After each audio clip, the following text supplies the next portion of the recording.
मुश्किलें अब बढ़ गई हैं। पीसीसी ने उन्हें 48 घंटे के अंदर नोटिस जारी कर जवाब देने के लिए कहा है, अन्यथा उनके खिलाफ अनुशासनात्मक कार्रवाई की जाएगी। आपको बता दें कि चौरड़िया ने पीसीसी चीफ पर गंभीर आरोप लगाते हुए सत्ताधारी दल से सांठगांठ करने के आरोप लगाए थे और इस्तीफे की मांग की थी। मध्य प्रदेश उद्योग एवं व्यापारी प्रकोष्ठ के अध्यक्ष अजय चौरड़िया ने पटवारी के खिलाफ मोर्चा खोलते हुए कहा था कि जीते हुए नेता और पार्टी के प्रति वफादार नेता को प्रदेश अध्यक्ष बनाया जाना चाहिए। उन्होंने आलाकमान से मांग करते हुए तत्काल प्रभाव से जीतू पटवारी को हटाए जाने की मांग भी की है।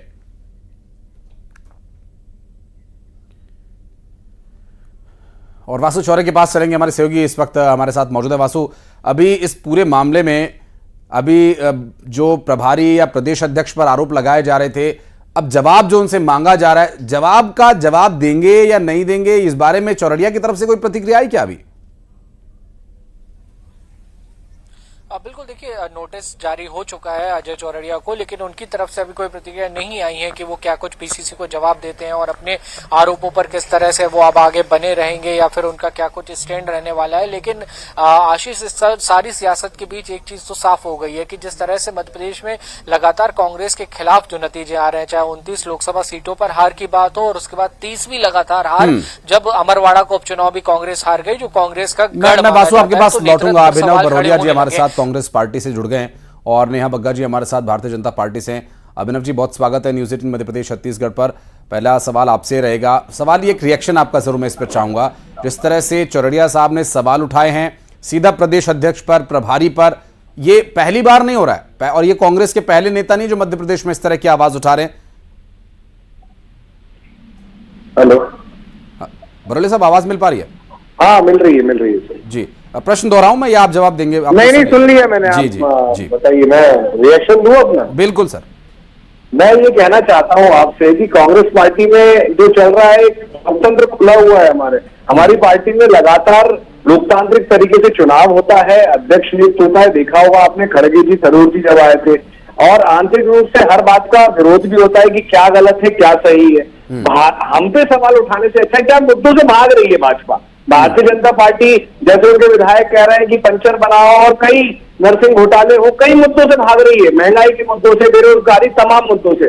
इसलिए कांग्रेस के अंदर के मामलों पर सवाल उठा रही है, खुद के अंदर नहीं देख रही है कि गोपाल भार्गव कह रहे हैं कि हम में क्या कमी थी जो हमें मंत्री नहीं बनाया। अभिनव जी सुनिए तो सही। और पहले एक बात स्पष्ट कर दूं, फिर आप जवाब दीजिएगा, पूरा समय दूंगा। ये सवाल मेरा है, ये सवाल मीडिया का है, ये सवाल आम जनता का है। अभी बीजेपी की तरफ से नेहा जी को समय देंगे तो वो सवाल पूछेंगे, तो आपका मन करेगा तो जवाब दीजिएगा। सवाल ये है कि ये पार्टी में जो खींचतान है, ये एक बार तो नहीं हुई, पहले भी कई बार हुई है, और अब ये जो पूरा मामला सामने है, इस पर पार्टी किस तरह से निर्णय लेगी? सर, मुझे लग रहा है आम जनता का सवाल तो नहीं है, आपका जरूर हो सकता है ये सवाल। तो आप, इसलिए मैं आपसे कल भी बोलना चाह रहा था कि आप इसलिए बोलना चाह रहा हूँ कि हमारे यहाँ लोकतंत्र है, नोटिस दिया है, हमें जवाब मिल जाएगा कि क्या कारण से उन्होंने ऐसा बोला है। इसमें कोई गलत बात तो है नहीं कि किसी को कोई नोटिस नहीं दे सकता। पार्टी में वो हमारे अध्यक्ष हैं और उन्होंने ऐसी ऐसी बात अपने प्लेटफॉर्म पर रखी है, क्यों रखी है ये जानना भी जरूरी है। तो ये बातों को हम समझते हैं और आपको भी समझना चाहिए।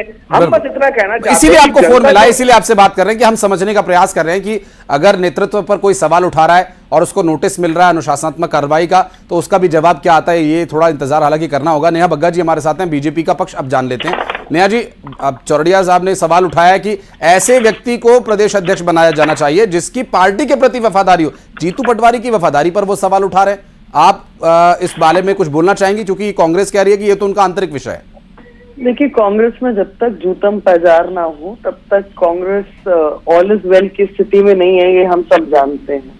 और जिस तरीके से जीतू पटवारी जी ने अपने ही चुनाव में जनता के बीच में जाके कहा था कि मुझे याद रखना पार्टी गई तेल लेने, तो उनकी जो वफादारी, उनकी जो विश्वसनीयता, उनके जो पार्टी संगठन को लेकर विचार हैं, ये तो हम सब जानते हैं। और इसीलिए अलग अलग लोग जो है समय समय पर जीतू पटवारी जी पर प्रश्न उठाते रहे, क्योंकि जिस व्यक्ति के मन में उस दल के लिए सम्मान नहीं, जो उन्हें विधायकी लड़ाता रहा हो, एनएसयूआई में स्थान दिया हो, जिसने उन्हें पीसीसी अध्यक्ष बनाया है, तो स्वाभाविक है कि इस प्रकार की स्थितियां उत्पन्न होंगी। और वाकई में हमने देखा भी कि लोकसभा चुनाव में सच में कांग्रेस पार्टी तेल लेने चली गई, 29 सीटें निकल गई हैं उनके हाथों से, तो स्वाभाविक है कि संगठन कार्यकर्ता हताश हैं और प्रश्न तो उठाएंगे ही। लेकिन अभिनव जी, ये कार्यकर्ताओं के मनोबल पर भी इसका असर पड़ेगा अगर इस तरह के जवाब और सवाल नेताओं से, क्योंकि पार्टी फोरम पर बात होनी चाहिए और वो प्रेस कॉन्फ्रेंस करके सवाल उठा रहे हैं, तो इसलिए सार्वजनिक हो जाता है मामला।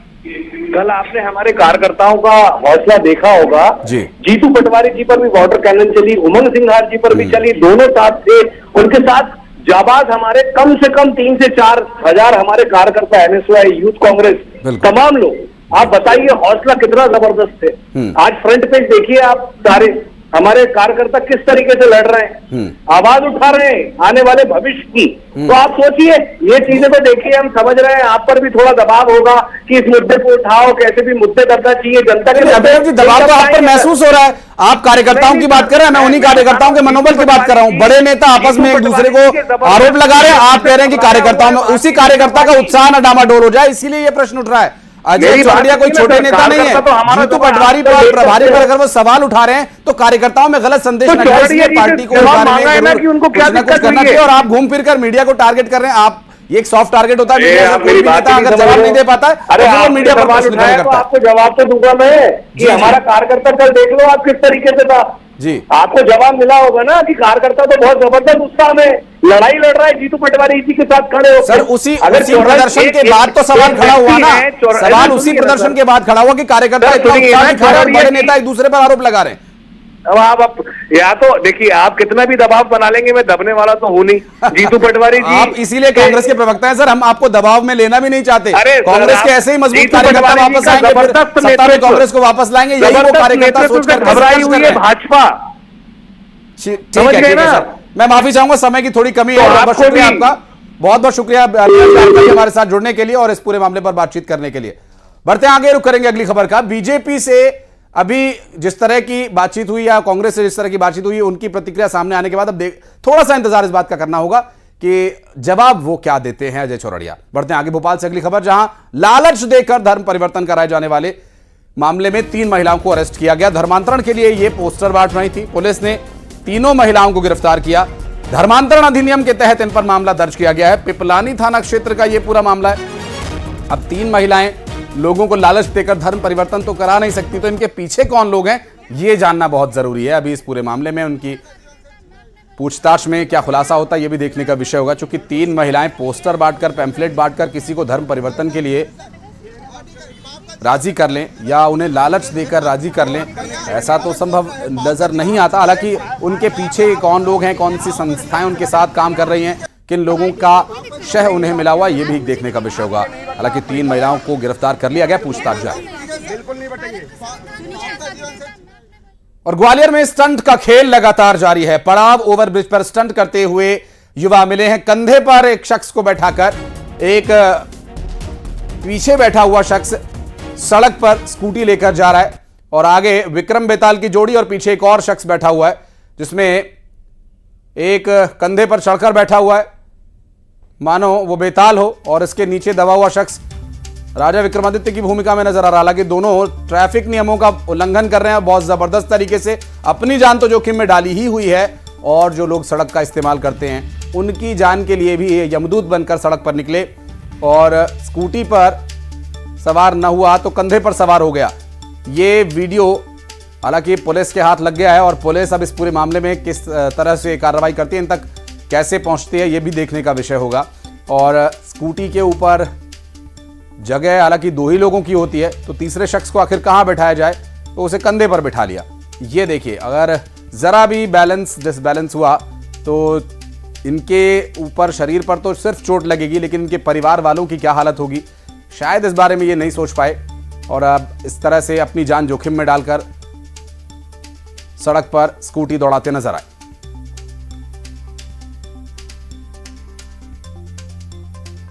और बढ़ते हैं आगे दमोह से अगली खबर, जहां मेडिकल स्टोर में लाखों रुपए की चोरी का मामला सामने आया। इटोरिया मेडिकल स्टोर में लाखों रुपए की चोरी की वारदात को अंजाम दिया गया, जिसका सीसीटीवी वीडियो भी सामने आया। खिड़की तोड़कर लाखों का माल ले उड़े ये चोर। दुकानदार जिसकी ये दुकान थी, उसके घर में शादी समारोह था और ऐसे में दुकान पर कोई भी नहीं था और सीसीटीवी कैमरे में ये पूरी घटना कैद हुई है।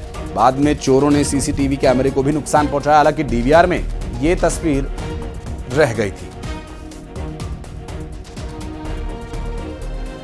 मेरा नाम पदम इटोरिया इटोरिया कॉम्प्लेक्स बस स्टैंड पे हमारी दुकान है। उस पर बग्गा मार्बल के पीछे एक गली है, उस गली से चोर ऊपर चढ़ के खिड़की काट के दुकान के अंदर एंटर हुए। फिर सीढ़ी का दरवाजे का ताला तोड़ के, लोहे के दरवाजे का ताला तोड़ के दुकान के अंदर आए और फिर उन्होंने सीसीटीवी कैमरे निकाल दिए।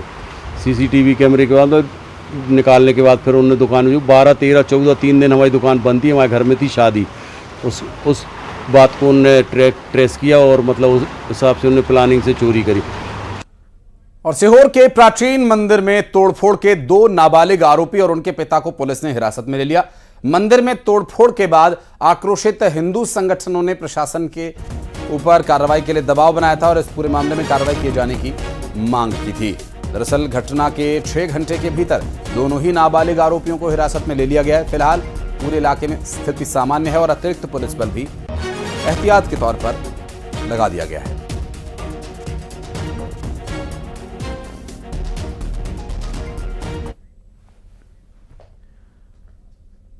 और उज्जैन में शिप्रा नदी में 2 दिन पहले अचानक जलस्तर बढ़ जाने के मामले में बड़ी लापरवाही सामने आई है। बताया यह जा रहा है कि गेट खोलने की सूचना देवास से अधिकारी ने व्हाट्सएप के जरिए दी थी, लेकिन जिस व्हाट्सएप ग्रुप में जानकारी दी गई उस ग्रुप में कोई अधिकारी था नहीं। जो शिप्रा नदी में देवास के द्वारा जो पानी छोड़ा गया था, उन लोगों को हमने नोटिस जारी कर दिए हैं और कार्रवाई के निर्देश दिए और आगे से इस प्रकार की कोई दुर्घटना नहीं, और इसलिए अधिकारियों को भी सतर्क रहने के लिए कहा।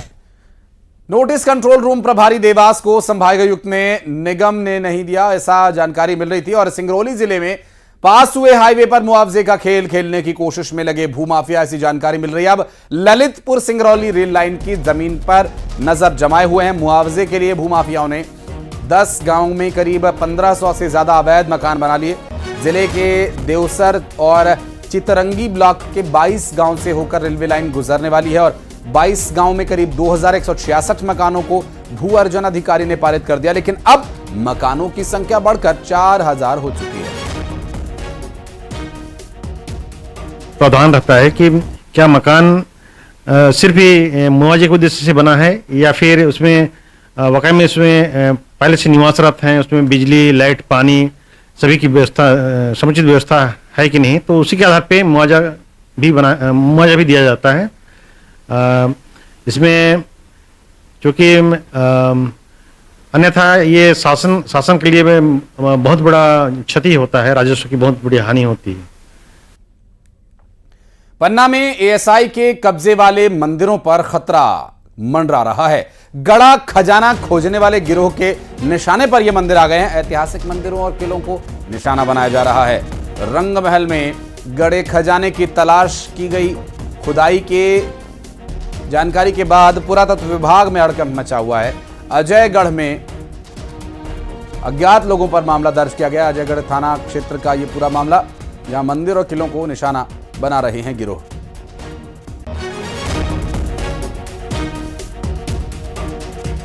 एएसआई के जो अधिकारी हैं उन्होंने एक आवेदन पुलिस थाना अजयगढ़ में दिया, जिसमें उन्होंने बताया कि अजयगढ़ थाना अंतर्गत जो अजयपाल का किला है उसी में एक गुप्तकालीन मंदिर है और मंदिर परिसर के पीछे जो खुला मैदान है, जो हालांकि ये पूरा कैंपस जो है वो एएसआई के अंडर में आता है और वहाँ पर कुछ लोगों द्वारा अवैध उत्खनन किया गया था।